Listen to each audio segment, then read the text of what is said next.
is available at the back of the room where it is accessible to the public. Simpson. Here. Gibbons. Here. Erbaum. Here. Hine. Here. Johnson. Here. Alder. Here. Thank you. We don't want this table to flop up. Please stand up. We'll have a moment of silence followed by the Pledge of Allegiance, please.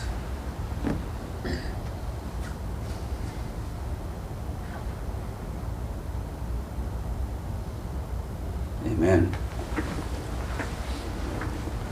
I pledge allegiance to the flag of the United States of America and to the republic for which it stands, one nation, under God, indivisible, with liberty and justice for all. Thank you. I know Mike Sisson had to be in Lincoln today. They're having meetings with companies. Other than that, item 1 is consent agenda. Approve this agenda, pay the claims as submitted, approve the treasurer's report for December 2019, approve the minutes of the January 7th, 2020 regular council meeting, and approve an application for a special designated liquor license for Pheasants Forever Banquet. So moved. Motion by Aldrich, second by A second. Jason Hines. Simpson. Yes. Gibbons. Yes. Erbaum. Yes. Hine. Yes. Johnson. Yes. Alder. Yes. It is now time for public forum. Please take a number. Approach the council whenever. We'll let you off the hook this time. I think Mr. Burris is on the schedule. So we will close the public forum. Item 3, receive the Holders Area Public Library Annual Report. Alrighty. Well, nobody claimed that being a librarian was tree friendly, and I'm going to prove that again today. Let's see. And should be enough to go around there. Those are copies of the state statistical annual report that just went in. That's exactly what we've done for the last year. To kind of distill it down, I've got some pages of summary that should help a bit. There you go. Thank you.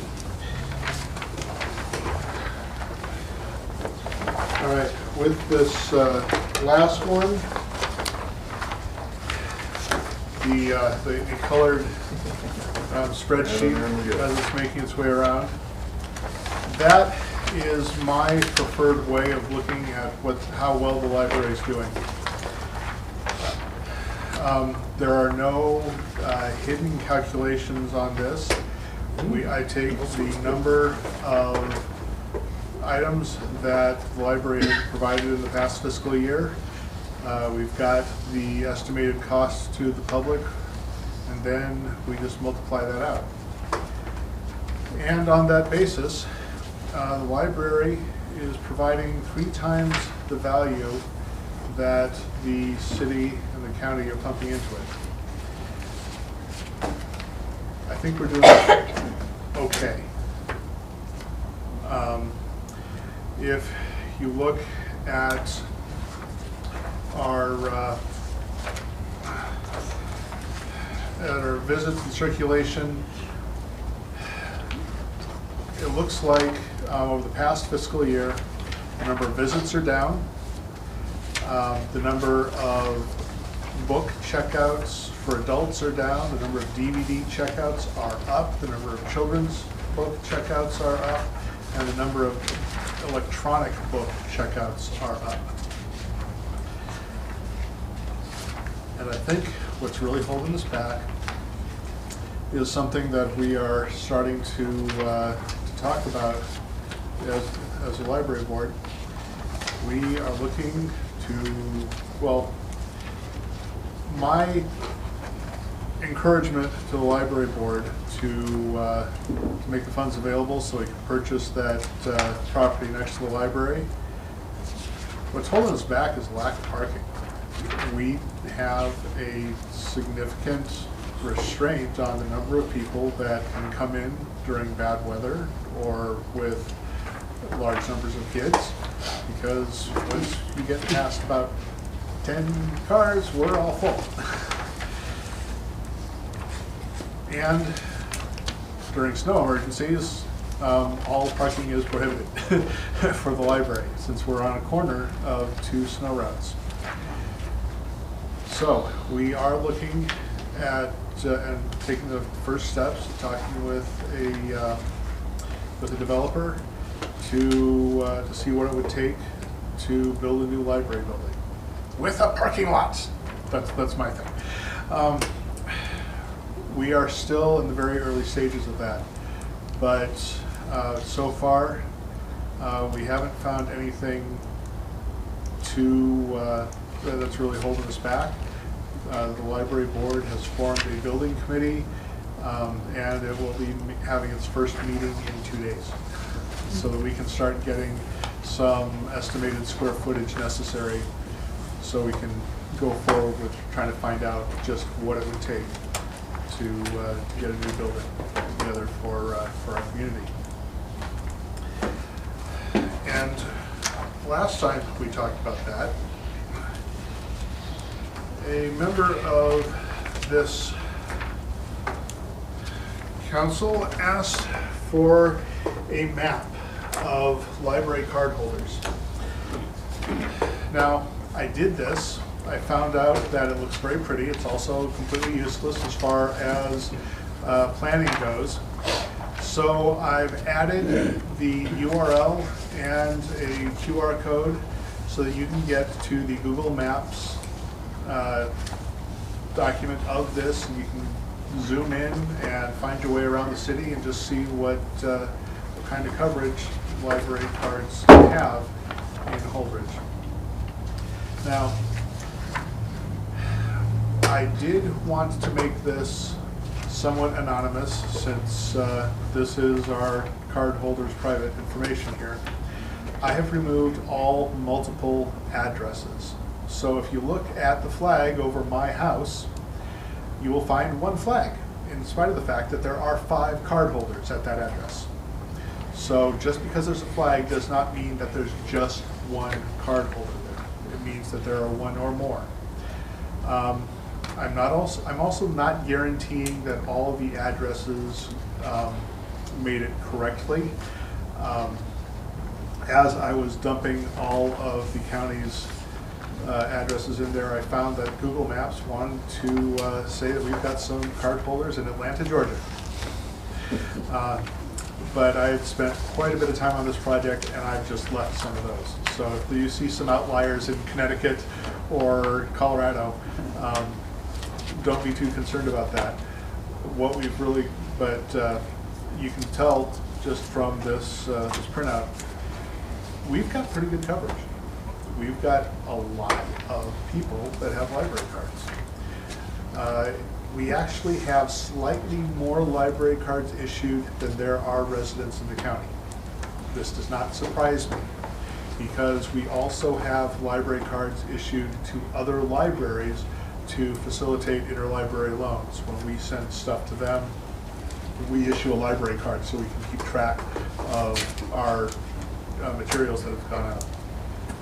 We have a number of library cards that are completely administrative. There's a library card for items that are in mending, and there's a library card for items that are officially lost. We just check them out to the lost library card until we're able to replace them or pull them out of the catalog.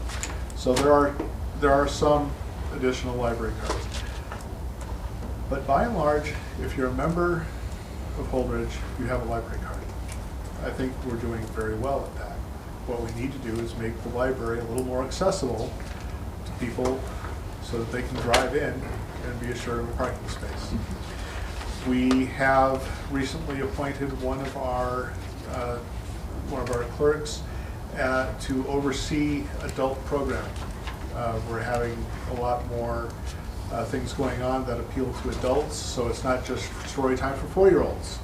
We're still working on exactly how to get the public in. A library degree does not include any information on public relations or advertising.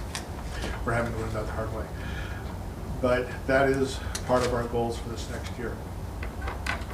And looking at the distribution of library cards and the number of and the constraints that we're under at the library, there is something that I'm going to be trying to fit into this next year's budget, or failing that, the year after. There is a company that has training videos for all kinds of software. Their particular business model is that when they are licensed by a library, if you have a library card, you can access these training videos wherever you are. You don't have to come into the library. And these training videos, well, this company is, the reason I looked them up is that they are the best that we've been able to find. So if you've got a company where you want to make sure that your secretary knows how to use spreadsheets, you'd be able to say, go and get a library card and then complete lessons 1 through 5 on this website for our spreadsheet software. You want to learn how, you want to make sure everybody in your company knows how to write up a report in Word, get yourself a library card. Take the lessons, get the training videos, and that would be free to everybody that has a library card in this town. I can't think of a better thing we could do to support business and our patrons with this kind of free training. The downside is that this would run about $3,000 a year. So I've spent some time mulling this over, looking for alternatives, and I think the upsides are just too good to ignore. And so this is something I'm going to be pushing for. And if the library board agrees with me, that'll be included in my next proposed budget. And if they don't, I'm going to go for it next year and the year after that. We're doing our best to reach people. We're doing our best to let people know that we have things that will make their lives better. Not just the movies that they can use on the weekends to be able to while away some time, or the novels that entertain them, but things that actually improve their lives. If you have any suggestions along those lines, I would be thrilled to hear them, because the only people I talk to on a regular basis are librarians. We're a fairly, well, we don't get out much. We're a fairly boring bunch. Is there anything you would like to know about the library this past year? Mr. Burris, you Yes. said you have training videos. Do you have like safety videos? Because a lot of companies Okay, have to have safety meetings. I don't know if those are available in this package, but I will start looking into that. We'll see what we can find as far as how to use a fire extinguisher, how to deal with hazardous materials leaks, all that kind of standard equipment type things. What to do if there's biohazard or blood on the floor, how to take care of spills and like Hazardous that. chemicals. Yeah, and- how to read an MSDS, that kind of thing. How about fire alarm training? Setting off fire alarms. How to? I think you already know how. Yeah, covered that in junior high. That was a safety test to see if it was working. Oh, okay.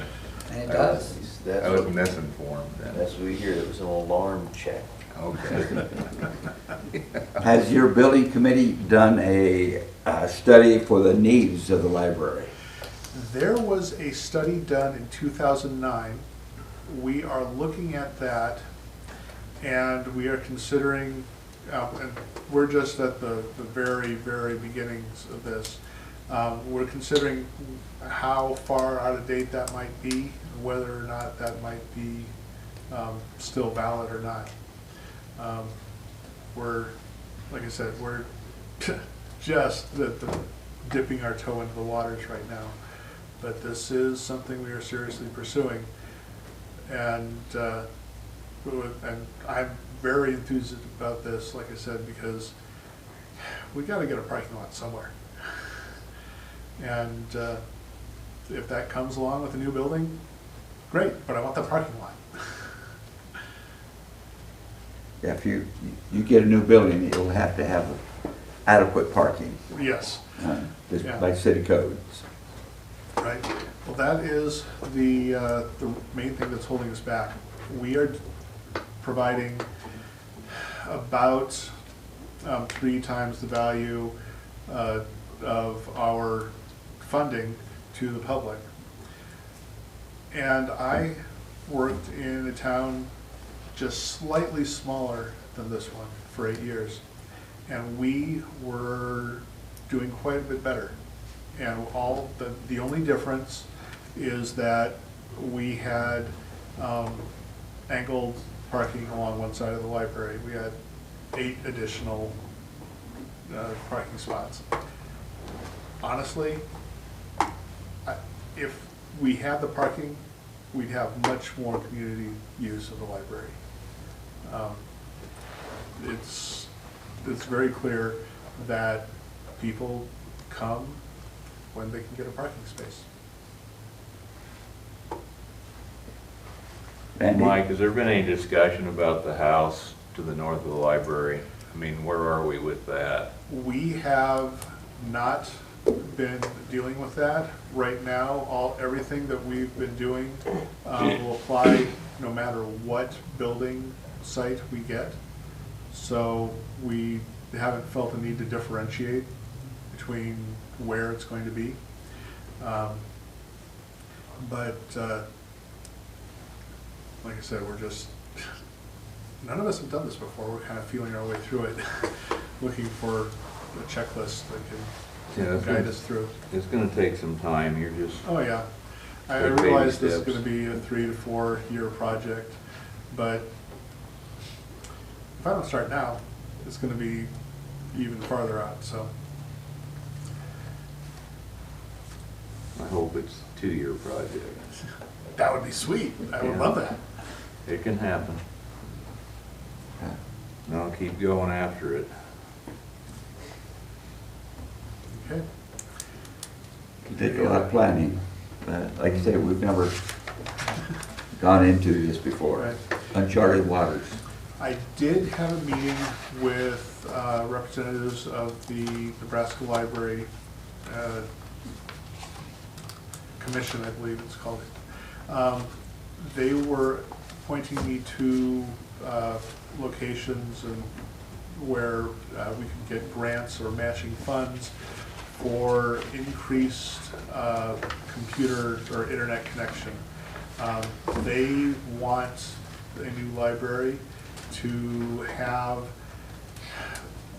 well, fiber, essentially. They want fiber and broadband and being able to provide a whopping internet connection to the community. Should we, regardless of where we build, it looks like there are state and federal funds available to get fiber to the building. Even if we decide that that is too expensive to do on a monthly basis, we're gonna get fiber to the building and leave it dark, because that is way cheaper than bringing fiber to the building later. So we will just look forward to our requirements down the road and try to meet those as we build, and especially if we can get matching funds There are E-rate funds that should get us to about 80 to 90% matching funds. So with that kind of money, there is absolutely no reason not to do that. Sounds great. Sounds like you've got a lot of things going for you over at the library. You're keeping very busy. It takes Yeah. pretty good care of Old Reach, We Gulf try County. Yeah, we try to. Honestly, I'm in charge of ordering the adult fiction books every month. And we get enough suggestions from the patrons that all I have to do is go down the list and order the books that they want, and I've filled up my budget. So much so that I have not been able to buy any of the books that I want for at least a year. You can tell that because they're all romance. No science fiction war stuff in there at all. Cool. So you're saying you'd like to have a bigger budget? Oh, yes. But who wouldn't? So I mean, Ron? We recently had a meeting with the Doherty Foundation out of Omaha. The Doherty Foundation is one of the founders of Valmont, Robert B. Doherty, and they have a particular interest in supporting rural communities and libraries in particular. And we introduced them to Beverine, the president of the library board, and they have a great affection for doing capital projects in smaller communities that are looking to deepen and broaden the community outreach that they have. So we're hopeful that they could also add to this project at some point in the future too. Cool. yes. I think there's a lot of grants available to libraries at this time. And I think convention centers and libraries are kind of top of the list of Yes. There's a kind of a spotlight on libraries in communities across the nation, and it's highlighted just how necessary they are to kind of equalize the resources available for families especially. The phrase that the Nebraska Library Commission people used was the homework gap. In communities like ours, where kids at school are given a computer or a device and their homework is primarily electronic, there's a significant percentage that go home and they don't have access to internet there. So they have to get their homework done at school. This is something of a hardship. And so they look to libraries to provide that kind of equalizing access for families that are at the bottom of the economic scale. To give those kids, access and the resources to keep up with their more advantageous peers. If I could just make one last comment in support of what Mike's saying. We see libraries as an integral part of helping develop the workforce, starting at a very young age, but also through development. Many libraries are incorporating things like maker spaces and other learning laboratory environments that promote career development. And we think that would be a very important part of the overall presentation that our library could build upon in the future. Yeah, we've actually started getting items for makerspace. Our constraints right now, we don't have the space to set anything up permanently. We don't have hardwired network connections or plugs to be able to set up the controlling computers that a lot of these items need. So we are restricted to things that we can put on a cart and roll out of storage and bring up on the elevator for people to use. That's a significant constraint. Our last Give to Grow fundraising was amazing, beyond my wildest dreams. We received over $12,000 for makerspace items.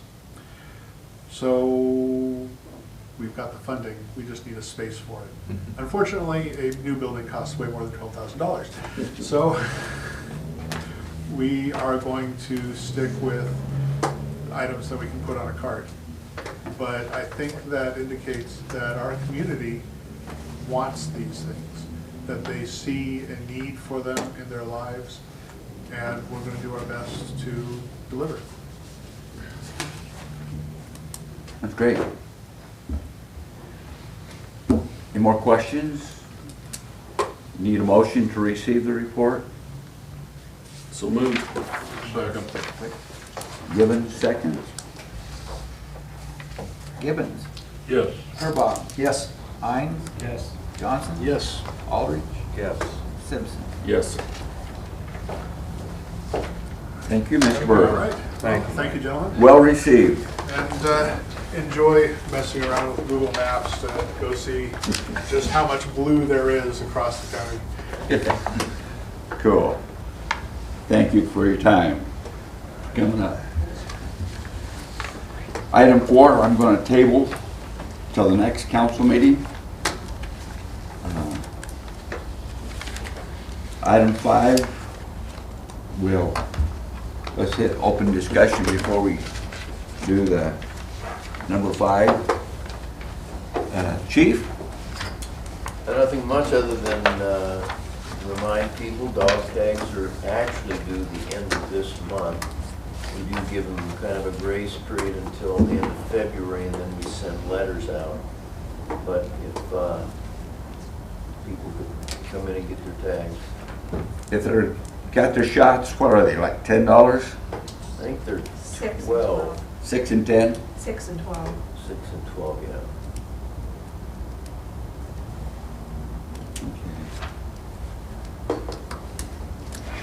I don't have to buy one this year.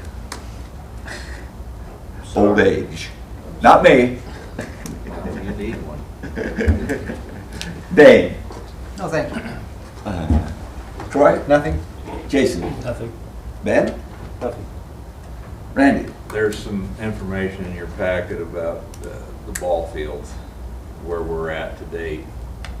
I hope everybody takes some time and looks at that and tell you where we're at money-wise today, what we have invested in this property. And we have a long ways to go. I'm hoping, talking to Kim, that we can get the plans and specs shortly and get those okayed so we can at least go out for bids. We need to be doing that as soon as possible. Well, I talked to him about that too, and I think he's hoping by the next meeting or the one after that to get that on the agenda so we can move forward. Yeah, we need to be moving forward here. It's, Spring's gonna be here pretty quick, and we Yeah. need to be yeah, lined up to, I mean, this thing needs to be built this summer and be ready to go next Either that, spring. or we can accept very large donation from a donor. Oh, yeah, that's still open. That will remain open. The naming rights will go with it. And we can work on some of that after the fields get done. I'm not overly worried about that, but we just need to be moving Yeah. ahead here. well, we did have $1,500 go to the ball fields from the Murdochs, so. I looked at that twice, I was hoping it was 1.5. Yeah, it's okay, there's a little. It was. I was going to try to put some more zeros in there. The way that check was made out, it just didn't. Every little work out. bit helps though. Yeah. You know, it's appreciated. $1,500, that's a very generous donation. Yeah, we appreciate that. Yes, we do. That's all I have in there. Thank you. Doug? Nope, just agree with everything Randy's talking about the ball fields. We need to keep moving. Construction season's gonna be here quick. Hopefully with the weather settles down. Yeah. We've had pretty nice weather. So, Nothing. Larry? Not yet. Not yet. Mary? Okay, I'd like to entertain a motion to go into closed session. So moved. Feuerbaum makes the motion. Second by Benjamin Johnson.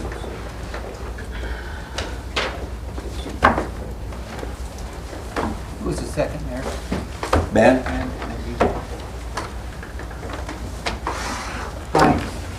Yes. Johnson. Yes. Oliver. Yes. Simpson. Yes. Gibbons. Yes. Burbach. Yes.